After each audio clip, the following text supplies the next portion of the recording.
So many of these patients would say the same things to me, that they weren't listened to by their other healthcare providers, that they were told they just have anxiety or depression, they just need to exercise or lose weight. And I could tell that that was really impacting patients negatively. The first step is I learned how to validate that, yeah, that's not right. That's not how you should be treated in healthcare, and we should change that. Welcome to Make Visible, the podcast shining a light on complex chronic illness. I am your host, Emily Kate Stevens.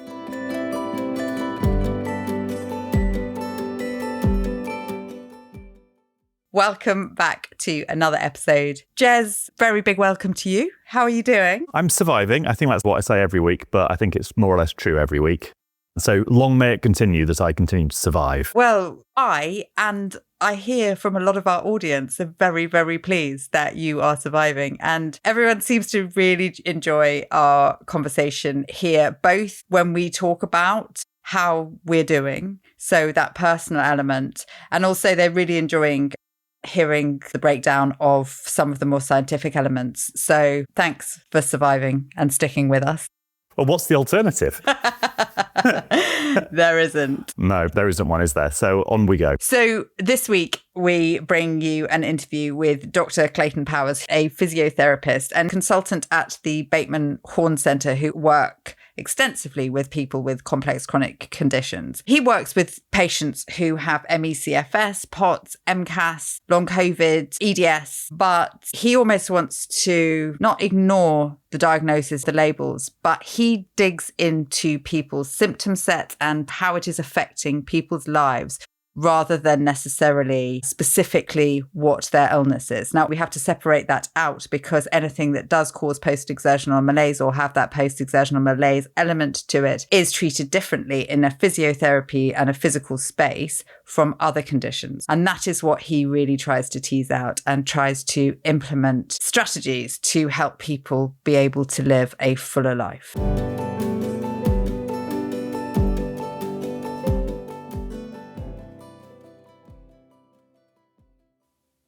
You initially trained as a physical therapist who, in the more traditional fashion, did orthopedic work, mobilizing people and that sort of rehabilitation. But relatively quickly into your career, you found that there was this huge strand of people who were not necessarily being looked after in the same rehabilitative way.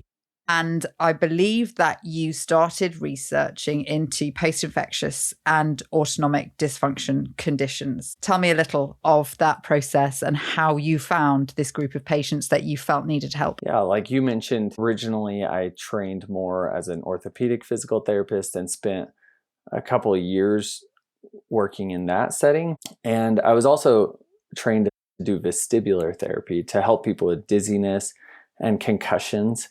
And so I was working with patients who had concussions. And then one day I had a patient who was referred to me and the doctor said, "Do you treat POTS as well?" And I thought for a moment, I didn't respond right away. And I researched as much as I could to understand what POTS was and went down the rabbit hole of seeing all these things online about POTS. And then the next day was like, yes, I can treat that patient.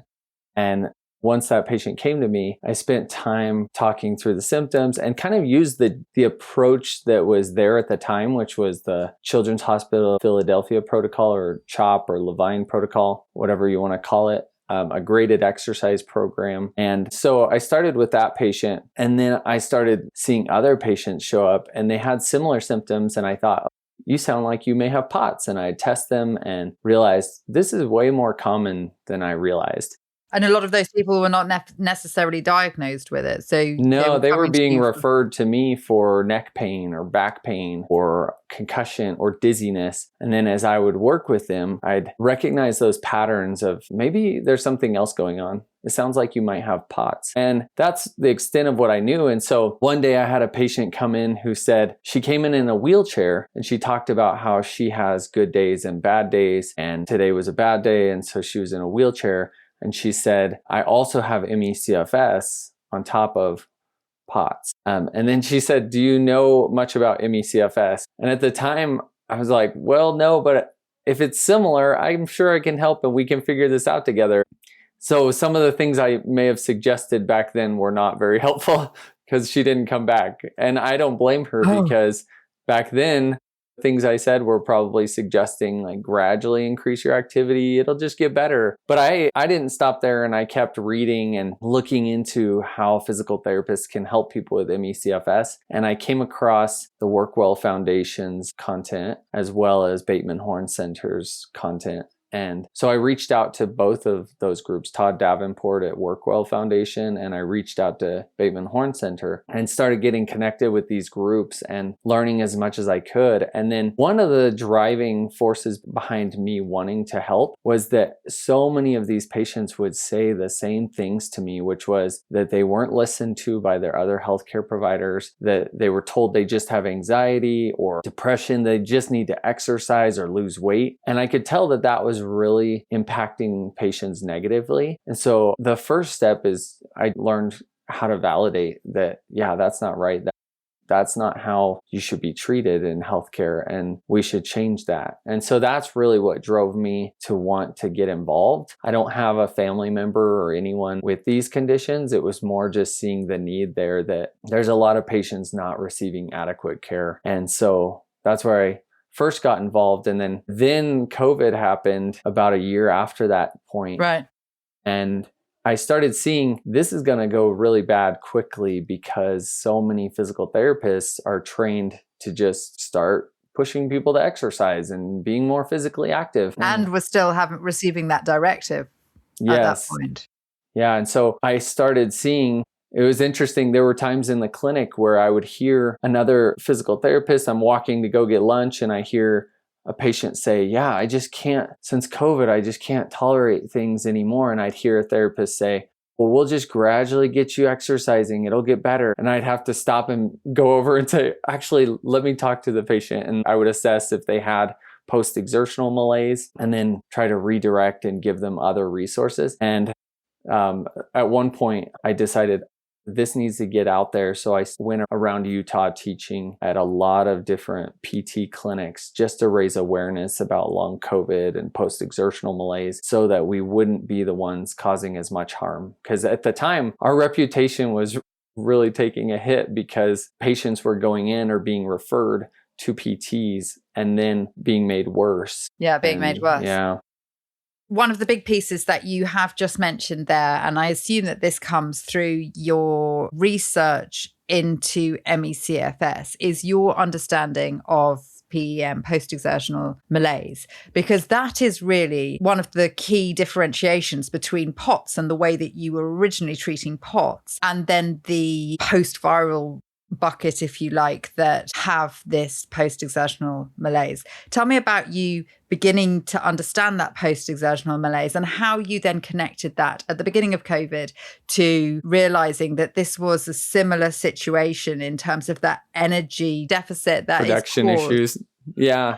So with post-exertional malaise, where I started recognizing that was I was early on using those same exercise protocols that are originally designed for people who are deconditioned. What's funny is at the time, I didn't realize that as a PT, you don't realize unless you follow up after the appointment how people are responding. So I remember I had two patients who both had POTS, and I was working with them, and they were doing the exercise protocol, the CHOP program. And as they were doing it, I was thinking they were getting better because the first time we started, they could only go around the bike for about a minute and a half, and then were exhausted and we stopped. And then as they did that exercise over time, they were able to last longer, up to 45 minutes.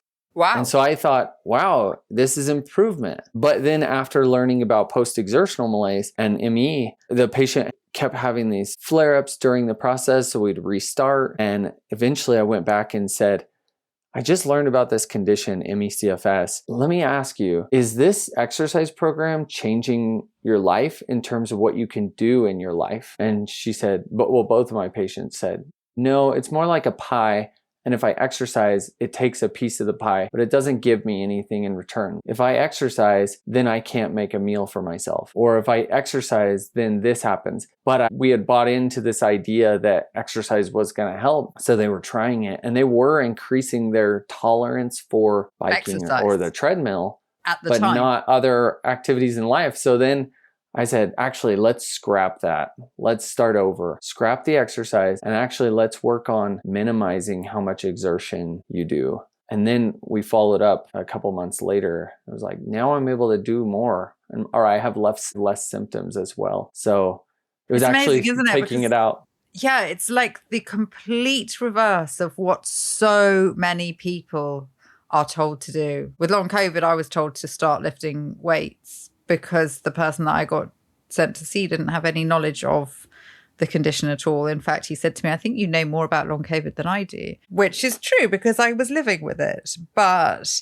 this problem of the majority of healthcare practitioners not having, it's not simple understanding that very clear understanding of the very clear difference between who is positively impacted by exercise and who is not is something that you have then spent so much time trying to educate the healthcare providers on. You're not in any way saying that exercise is not beneficial. Last year, you wrote a systematic review with two of the people that we've previously interviewed. That was with Dr. Clayton and Professor Todd Davenport, where you do see that there is benefit of exercise in some cases of POTS. But the finding from that was that there needs to be a lot more research into how you separate out the people who are going to benefit from those with the comorbidities. Talk to me about when people come in to see you, what's your process of determining that? How do you work that out? Well, a lot of questions. And I try to minimize and try to be direct so that we don't spend a ton of time talking about that. I mean, I don't want to wear out the patient with all these questions, but some of the main questions I ask that originally came from Todd Davenport's The Workwell Foundation, and then I kind of adapted some of them based on what patients were frequently telling me. So I'll ask how long it takes to recover after a busy day or activity. Does it take more than 24 hours? And often what I find is my patients who are more mild with POTS and do benefit from exercise, they may say one day, that it might take a day if they get flared up. But patients with post-exertional malaise takes 2 to 3 days or longer. And then when I ask them what usually triggers their symptoms, it's any type of exertion, physical, sensory, cognitive, socializing, versus some of my patients with POTS who don't have post-exertional malaise. It's more the upright positioning. At one point, I had someone who had POTS but not post-exertional malaise, and he said to me, if I could live my life laying down, I could do everything. I could work, I could do all the activities. And I said, and you wouldn't crash or have a couple days where you would feel exhausted? And he was like, no, it's just the being upright that's a problem for me. And on the other hand, my patients with post-exertional malaise would tell me, no, I could still crash by doing too much cognitive work. Even if I was laying down, relaxed, if I'm doing too much cognitive work or there's too much sensory stimuli, then that's going to cause me to have PEM.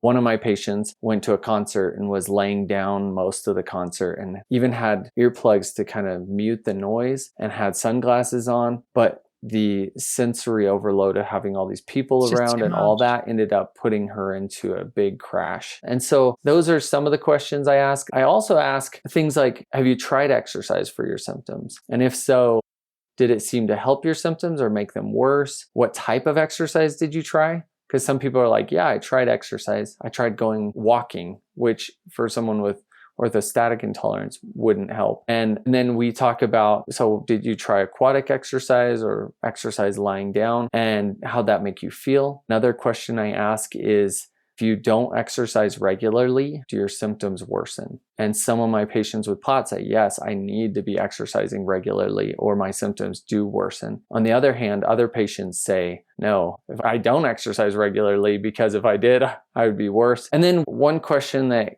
came up was a lot of patients would say, I feel worse if I rest too much. So I started asking patients to differentiate between POTS that tolerates exercise and patients who have PEM or ME/CFS and don't tolerate exercise very well. I would ask, do your symptoms worsen with resting too much. And my patients with ME would say, no, if I rest, I feel better. And some of them would even say, if I rest for 2 days in bed doing nothing, my POTS gets better and I can actually function then. So there's this disconnect. Some patients, their POTS actually improves by resting more, and some where it improves more by moving more in recumbent positions. So that's what I was going to say. One of the things that you just said, that is, you asked your patients, did you try exercise, aquatic exercise? Did you try recumbent exercise? And I think that this whole area of the differences of exercise as one word is actually a little bit ridiculous, because we classify all of these things, even, just one lift of your arm, as exercise. There is such a broad spectrum of what it means. Talk to me a little about those forms of exercise that you might be able to offer to patients who say, I can't walk. I can't go for a long walk anymore. I can't even walk to the end of the road anymore. The types of things that you try with that might enable them to move their bodies without exacerbating symptoms. What do you have in your toolbox? Well, I love that you use the word toolbox, because that's how I view our work as physical therapists. Is we have this big toolbox of strategies we can use to help people, and exercise is one tool in the toolbox. And then that tool has a lot of differences. Like you mentioned, for some people, gardening is exercise, or for another person, we may use the term breathing exercises or mindfulness exercises. So there's a whole host of different types of exercise. So when someone says exercise, it doesn't work for me, it may be that we're talking about we're not connecting on there's a huge variety of different ways we could use that.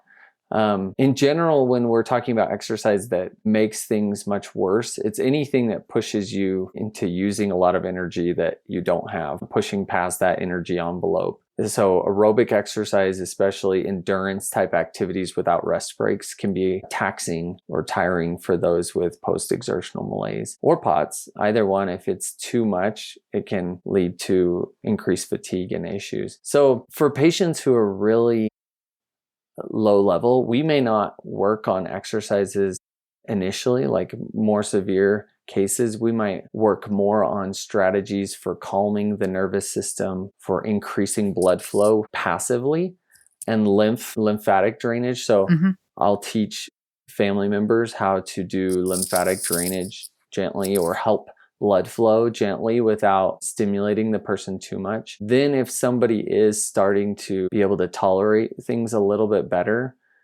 the main thing I emphasize is I don't really have to tell you exactly what exercise to do.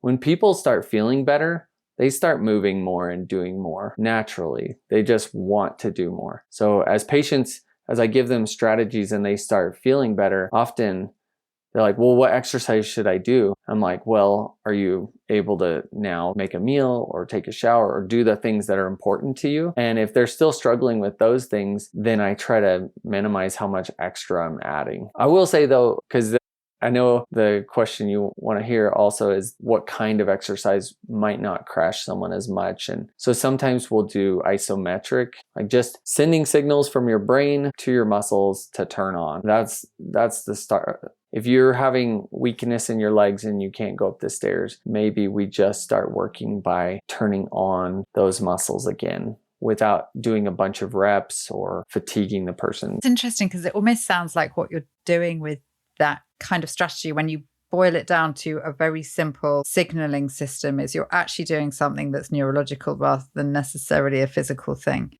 which ties into the whole fact that so many of these conditions have such a nervous system component. And as you just mentioned, you've got a whole nervous system section of your toolbox. That's not something that I normally hear physical therapists talking about.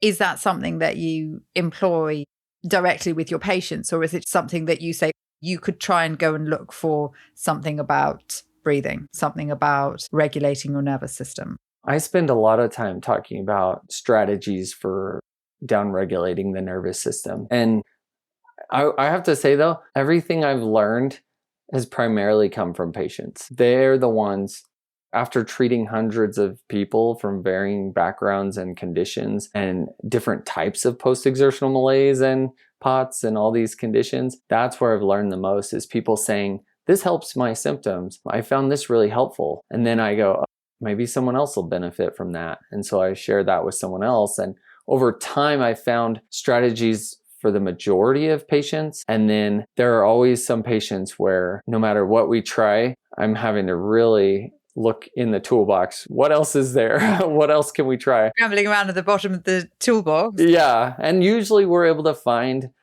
a few things that are helpful for managing the symptoms. But often the patients who it's really hard to detect anything that seems to make a difference have something going on that's underlying, like a craniocervical instability, or one of my patients who I spent 2 years trying to figure out anything that would help, and it was like nothing was working. She had major mold exposure in the house that was keeping her sick. And then once they moved, her symptoms all started improving. And they actually got it tested, and it was also making other people in her family sick. And so that was one of those where I was looking at my toolbox going, why is nothing working? But it was actually because there was an underlying issue that wasn't being addressed. So that is interesting, because there are still a lot of unanswered questions in multiple of these conditions about whether the trigger or whatever caused the descent into a post-viral condition, or maybe sometimes it's not post-viral, it can be bacterial. We're talking about Lyme, we're talking about mold exposure. That idea of whether the trigger is still ongoing in your body. Do we have some kind of viral persistence? Do we still have something? And what you're suggesting there in the way that you approach patients is that for many people, it possibly suggests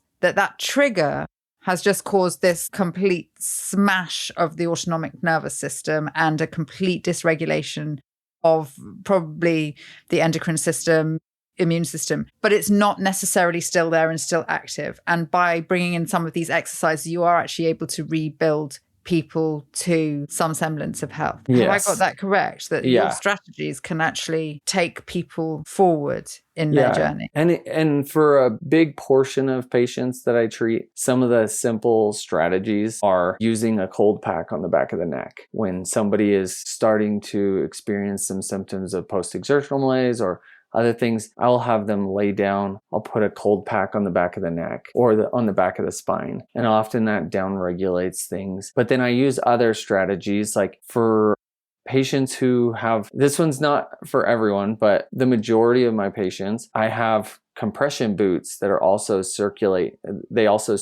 cold water through them. And I'll put them on the legs as the person's laying down and ask them, how are you feeling? And usually most patients will say that they leave the appointment feeling better than they did when they came in, that they were dragging, they weren't feeling well. And then by the end of the appointment, I say, do you feel like you have more energy or less energy and brain clarity than before you came in? And usually they leave saying they feel actually better. And then I follow up the next day or two and ask, how did you do after? Because sometimes people crash, but for the most part, we're able to keep them from crashing from the activity by having them lay down, put a cold pack on the back of the neck, put compression boots that are cold to push blood flow back to the head. Sometimes I'll use a cold pack on the stomach as well, or abdomen. And then for some patients, and I've gotten better at, when I'm interviewing patients, to know who's going to respond to which tool, most likely. And sometimes you guess wrong. But so for example, I also have a very light vibration device that is set at the same frequency as a cat's purr. And I'll use that on the palms and on the pec or other areas. Or sometimes I'll just, while I'm working on someone, I'll have them hold it on their chest or abdomen. And then that will down regulate. I'll see people where I'll put that on their hand and their shoulders will relax and they'll release a lot of that guarding. And so I use a lot of different tools to first get the nervous system to downregulate, and then we can work on getting blood flow, lymph drainage, and things that help get things moving and healing. In the body.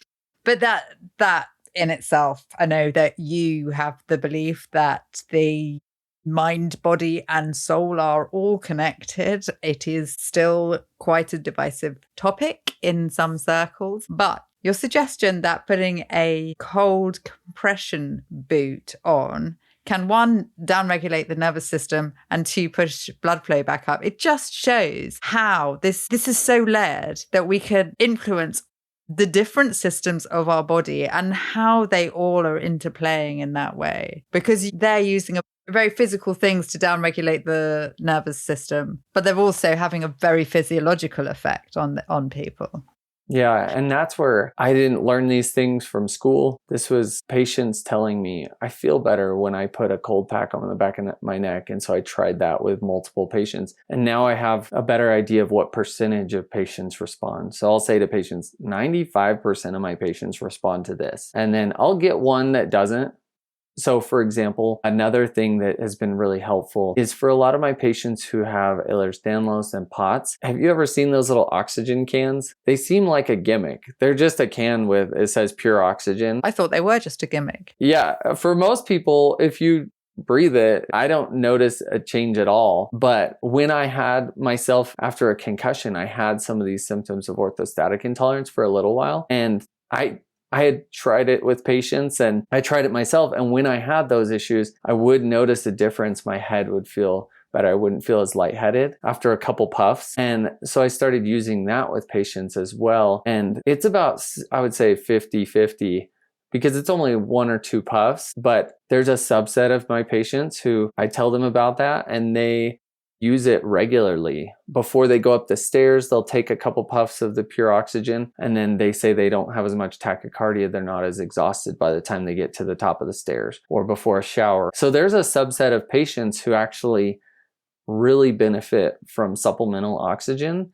And is there a correlation between their oxygen saturation and the use of that? Really? Yeah. So a lot of them will be told it's placebo because their oxygen saturation's high, but they report that when they're in the shower, if they have oxygen on, like a nasal cannula, and they're breathing oxygen just for the shower, they can get through it without crashing as bad. And they don't have to take a nap or rest after. So that's some research. We still need to figure out why. But I had one patient who was bedbound for years, and he even had his computer set up so that he could work while laying down.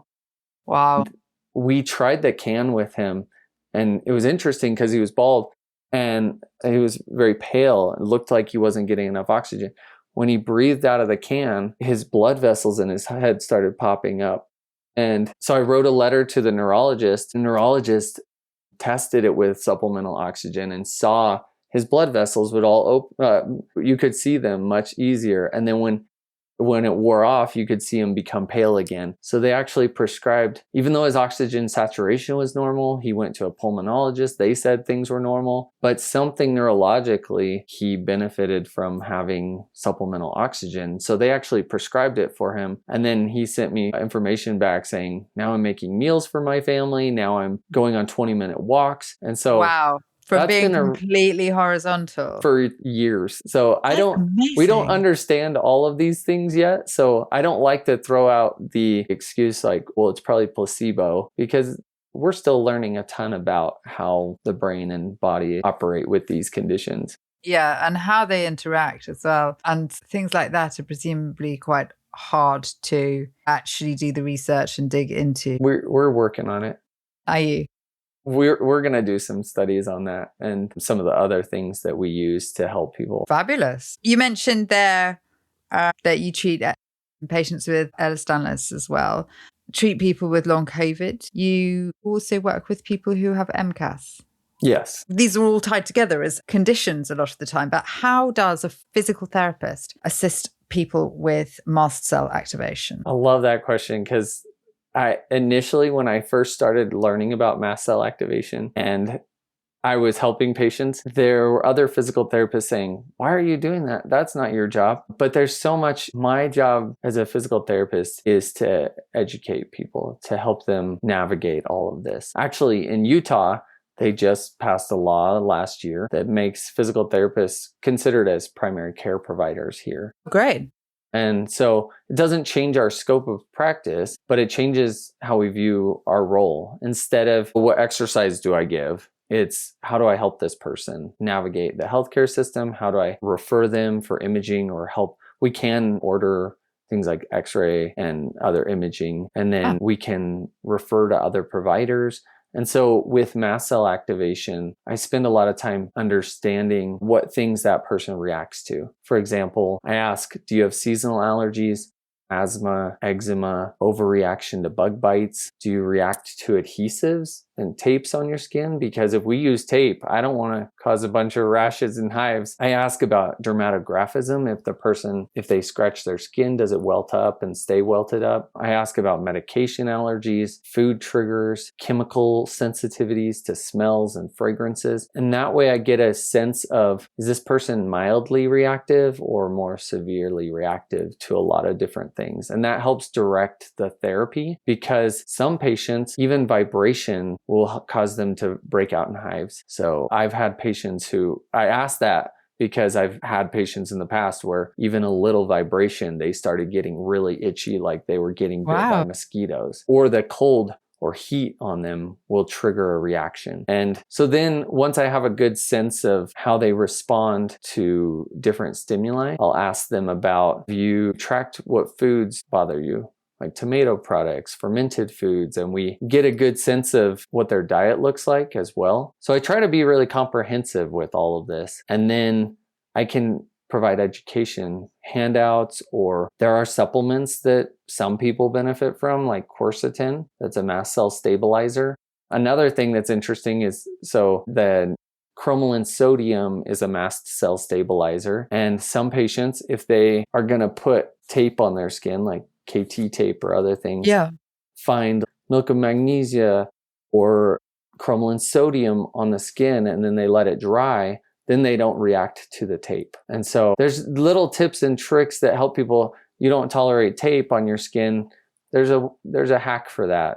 That's amazing, because I don't tolerate tape on my skin. Oh, really? No, not at all. I mean, when you were going through the list of things to react to, I'm thinking, yes, I react to all of those things. Yeah. But yeah, I've had really bad allergic reactions from KT tape before. But even a lot of medical dressings I react to. Had no idea that there was a way to bypass that. Yeah, I would say the majority of patients that I've seen, the over-the-counter nasal chrome is the cromolyn sodium spray, or the liquid cromolyn, the gastrochrome. And I can't prescribe any of those things. I'm not a medical provider, but patients report that when they put that on their skin and then let it dry, that they don't react. And actually, I've had a patient who, she had some of the cromolyn and asked me to apply it on her back so we could tape it. And we moved it along. I missed the spot. And that was the only spot where later the tape, there was a red mark, and everywhere else was. Great, because that's a sort of test. That was just your test area to make sure that it was that it was working. So there's a lot of these kind of tips and tricks that if somebody has these reactions, then I will talk to an allergist who understands these conditions and give the allergist a heads up. Here's what I found. Would you be able to support them in this? And then I'll also help them by referring to a dietitian who understands this. But that way I'm figuring out the whole view of, maybe they don't tolerate exercise, because exercise for some people can trigger anaphylaxis. Yeah. And is it also just to do with that level of stress? If histamine is a stress response, that mast cell activation comes from a point of stress, because I think a lot of people with mast cell activation know if they are in a really relaxed state, or maybe they're happy on holiday and they've not got to go to work every day. And for me, I don't react to tomatoes when I'm in that situation. If I'm getting up at 6 a.m. and taking my kids to school and going to work, and then I react to every single food stuff. So by that score, it suggests that if exercise is actually another stress on the body that adds to your load, adds to the things that are pulling on your energy and on your resources, then that is just going to push your histamine to explode. Exactly. Yeah. And that's where we spend time talking about that and educating. We have a conversation with the patient about that and why sometimes they react and sometimes they don't, and figuring out, well, I react in this situation, but I don't in this, can be really helpful as a part of the program, and pacing activities and even foods. You mentioned tomato-based products and things. I don't have mast cell activation, but I have seasonal allergies. Like this time of year, we have a ton of pollen. And this time of year, I start getting some allergy symptoms. If it gets too bad, if I spend too much time outside, some of that, as we get pollen in our face, it drains down. Then I start getting reflux. And then during only this time of year, if I eat pizza or things and it's too much, I'll start getting reflux because you're also getting all that pollen draining down. And so you're getting that activation. And so then I'll have some of the reflux and take antihistamines to manage it. And it's surprising how many patients, when you ask them, well, have you tried antihistamines? They're like, what is that? Or no, I haven't. And then I've had patients have drastic improvement who just asking them that, and then they go over the counter, get some, and they come back saying, wow, my symptoms are a lot better. So a lot of these conversations, I'm not saying, okay, I'm prescribing antihistamines for you, because I can't. But it's more as you have a conversation and teach people, they make those decisions. And that there are things that they can go and do.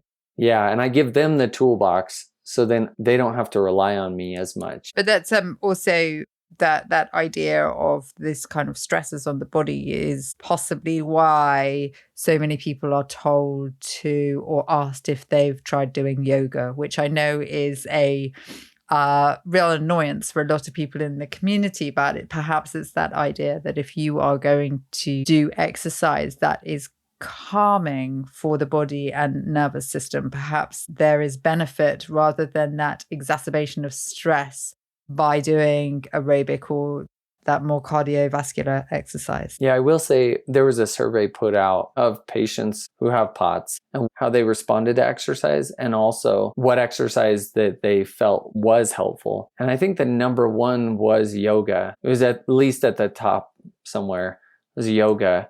And it makes sense because you can take rest breaks when you need to. It can be laying down. Often with my patients, even if they do feel like exercise is helpful and they want to do that, I will use cold packs on the neck or abdomen or the legs to try to keep the body temperature down. Because as we exercise, our body temperature goes up, and then that can also trigger mast cell release or can trigger increased symptoms of blood pooling. And so we spend a lot of time with cold packs. I've said this a lot to patients. I say, if I was going to open a POTS gym, it would be in an industrial freezer and with supplemental oxygen if you need it. I have some patients who don't tolerate the cold, but yeah, that's what I was going to say. The autonomic dysfunction actually causes some people to be really hot. Yeah. So I always am cold. aware of that.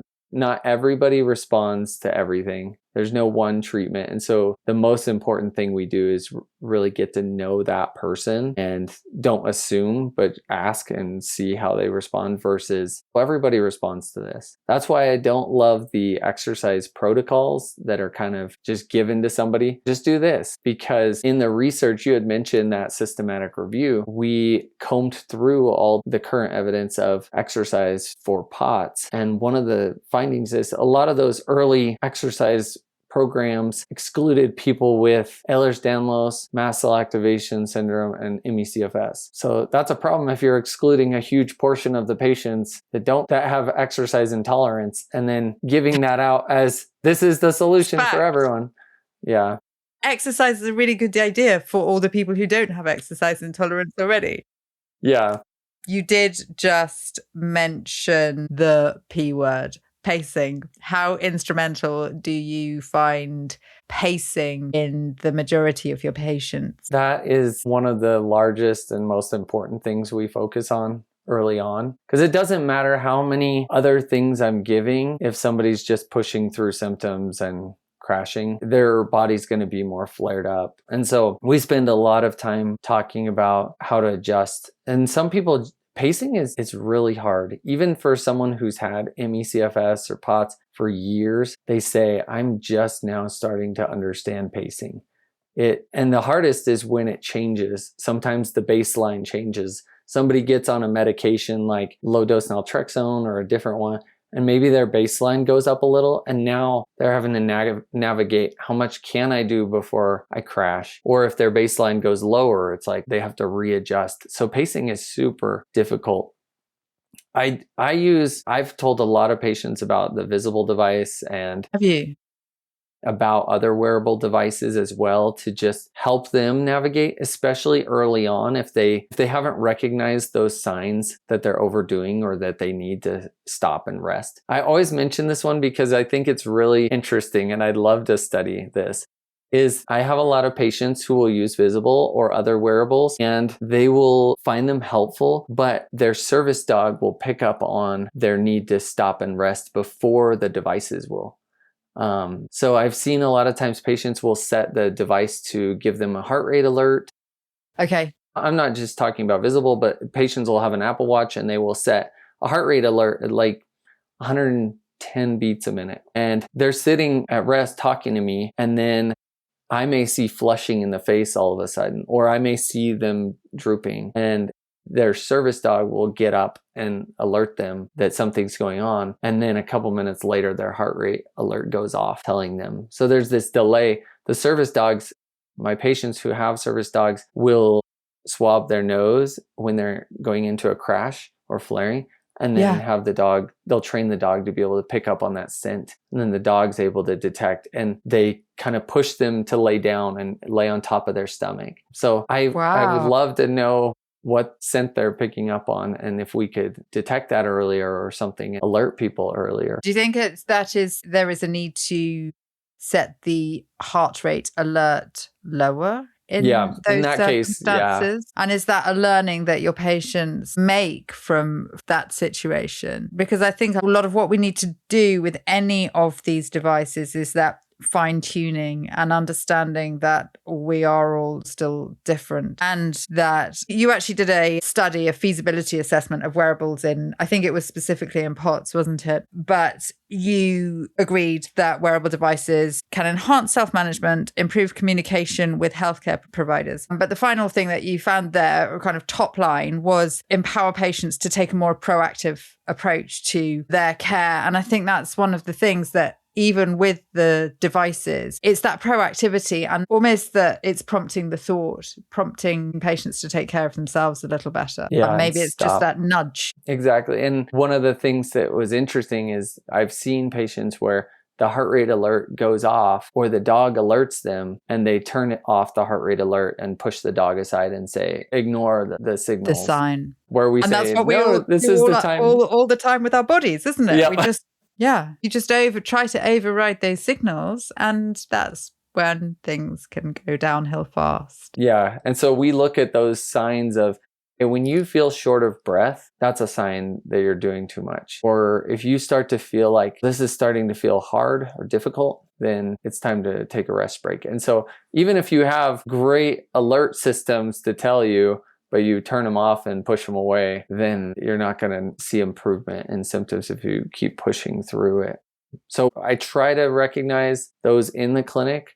I'll see as we are working together, and maybe even point out, hey, do you notice that you're starting to be more short of breath? Let's stop. Let's take a rest break. And giving permission to rest is something that most healthcare providers, I don't see them doing that. Like during an appointment with a doctor, I don't know how often doctors are saying, hey, looks like we could take a rest break here. Let's have you lay down and let's put your legs up for a little bit. That would be so helpful if that was how healthcare was. What about in patients, though? I think that patients do not necessarily give themselves permission to take a rest break, particularly in that kind of situation. I guess because it's not viewed as something that's acceptable, especially if you've got one of those medical appointments where you've got a really, really finite amount of time and you have to get in there, get through your agenda and try and get some kind of outcome within the space of maybe 30 minutes, 10 minutes.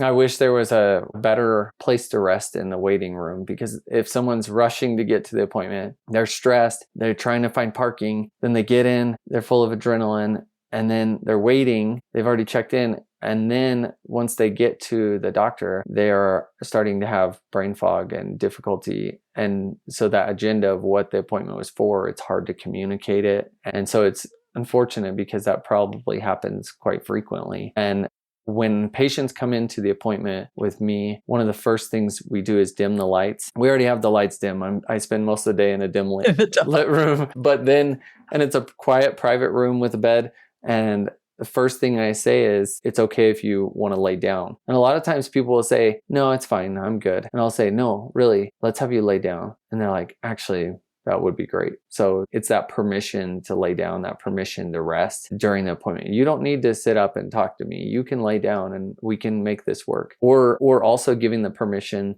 to say, hey, if you need to switch the appointment to telehealth, just message me or have a family member message me, and it's not a problem. We can switch it. I don't want you to be stressed about getting here if you can't make it. So I agree with you that we need to give permission, and not just give permission, but sometimes insist. No, let's have you lay down, because it's hard for us to take care of ourselves and to say, yeah, I really could use that. It's uncomfortable to lay down when someone else is talking. Yeah, when someone else is standing up working. Do you think that as a medical system globally, we are getting better at understanding and looking after people with these conditions? And are there things that you're actually excited about in terms of the research and the progress that's being made out there? Yes, I often say hope is on the horizon. Things are getting better. I'm optimistic. Healthcare providers are reaching out and wanting to learn. They want resources. Often it's the systems that are in place that make it hard for them to provide the care that we think would be best. But there are more and more people interested in learning about these conditions. So at the National PT Conference this last year, Todd Davenport and I and some other colleagues, including Ryan Bordeaux, we spoke about ME/CFS, and we said, pacing, not pushing, physical therapist guide to post-exertional malaise.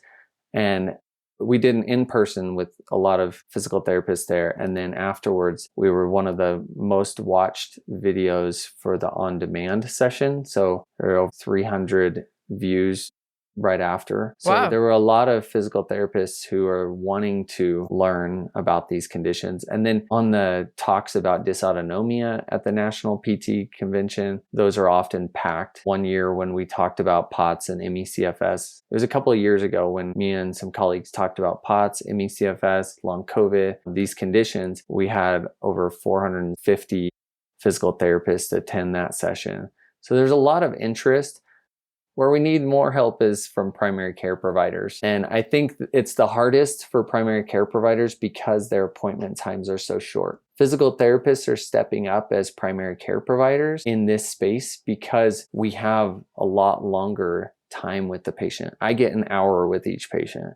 So we are able to devote that time to really understanding them. And so that's where we're filling that need, especially in Utah, as primary care providers. And then going back and telling their medical provider, here's what I found. This perhaps may be helpful, or what are your thoughts about that? And so I think that PTs are stepping up in that role.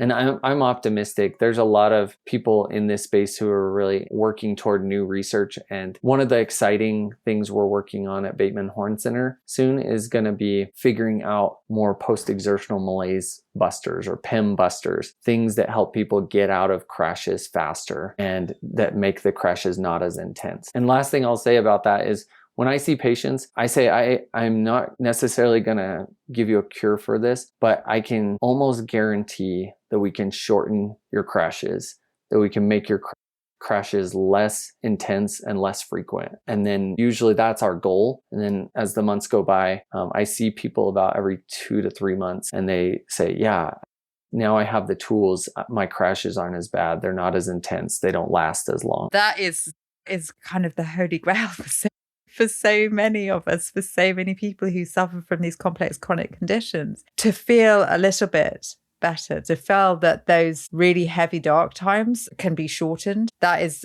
an amazingly encouraging situation, I think. Yeah, that's where when you give the toolbox, we try to give them the tools to manage it. So patients tell me after, I feel like I have more control over this. And that's the goal. Amazing. Thank you so much.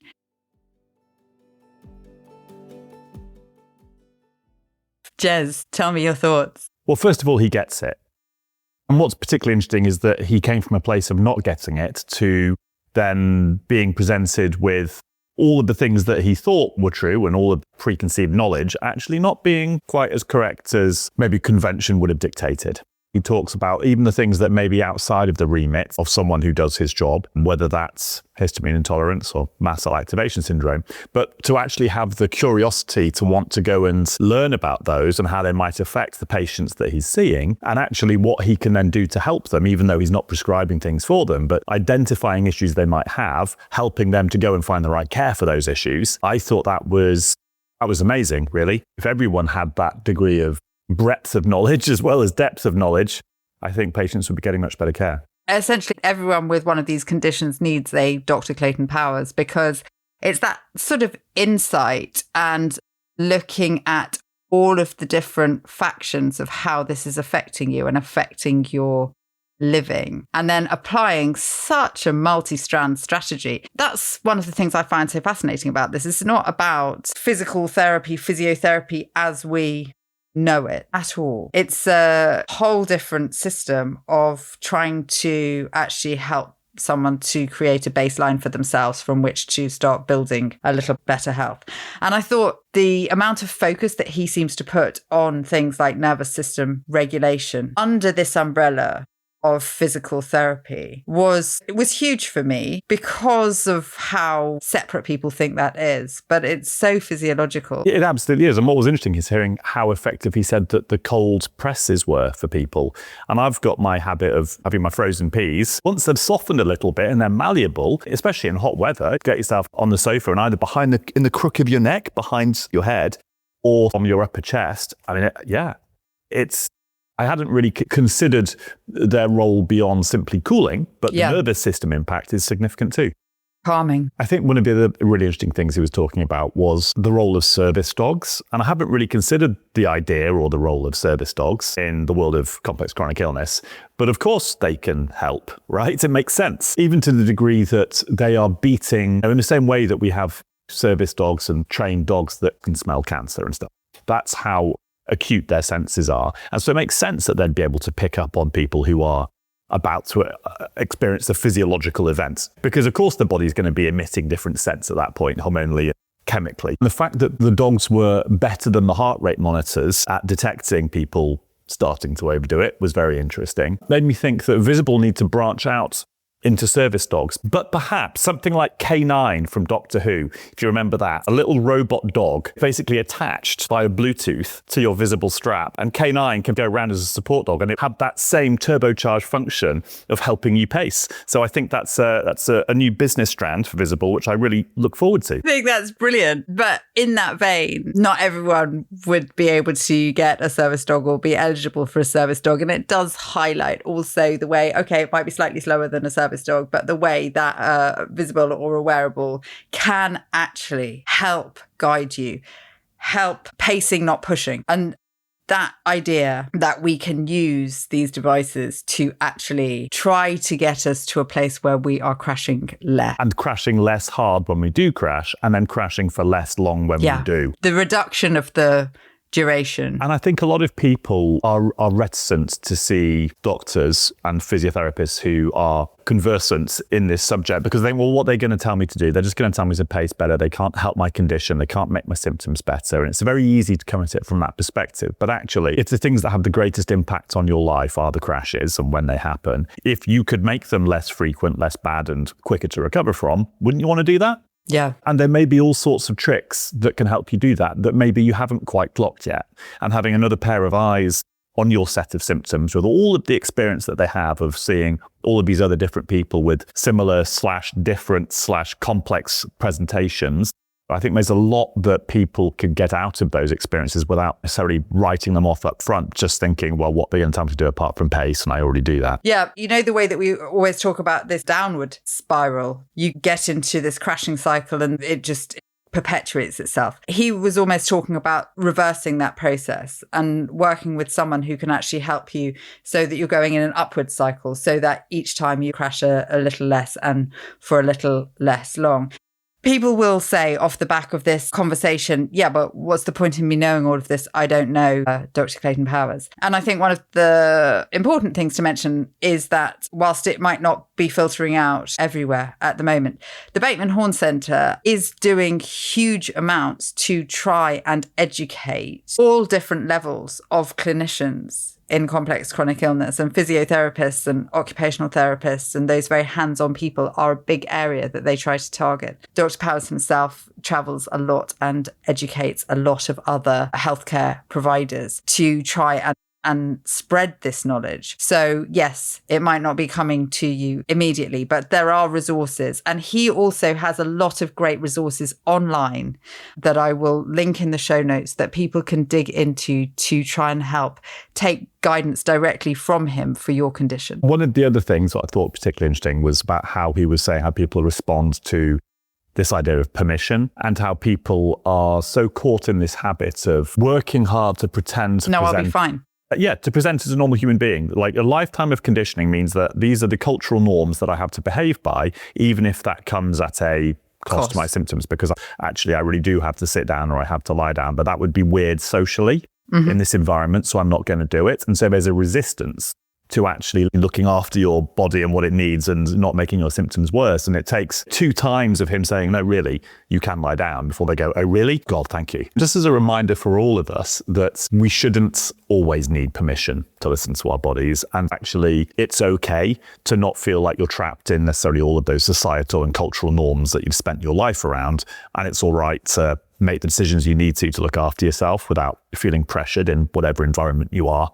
Yeah, and he described one of his patients who had been to a concert and spent the concert lying down. Now, that is one of those things that most people would be thinking, I can't do that. It didn't go that well for that patient of his in that instance. But if there are elements like that you can bring in that enable you to, and you and I have been talking about this previously, just bring in some elements of joy to your life, or bring in some semblance of the things that you actually love and want to experience, but have to do things that would not be seen as conventional. You'd not normally go and lie down at a concert. You'd not normally go and lie down in a doctor's office. But yeah, that permission to do them is huge. And even stuff like, do you wear earplugs if you're out in a noisy restaurant?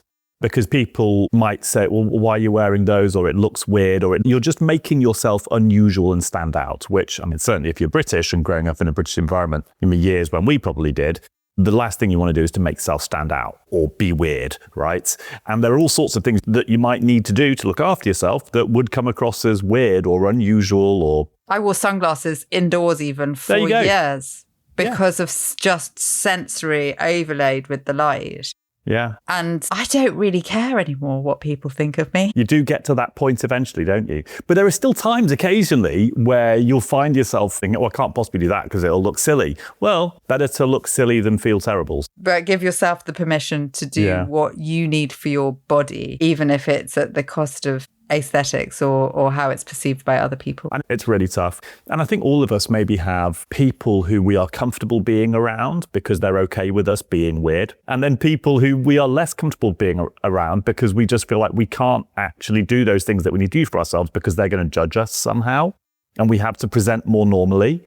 And it's this so hard. This all ties into it, because then it's all that element of masking and appearing fine with those people versus the people who are more filling your cup or actually soothing your nervous system because of the lack of expectation for you to conform or for you to be less weird. I quite enjoy being weird. Bring it on. I've got to the point now where I have stopped caring as much as I used to, and there's a lot of power in that. There is a lot of power in that. Jez, thank you so much for taking the time to talk to me today. I hope that everyone can just go out there and be their own weird selves after this conversation. And love it. Have a great week. Thank you. You too.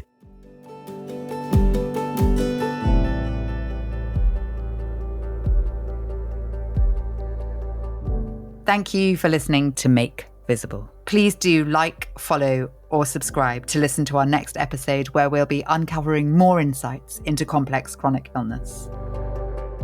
This was brought to you by the team at Visible, a group of scientists and engineers whose lives have been affected by energy-limiting health conditions.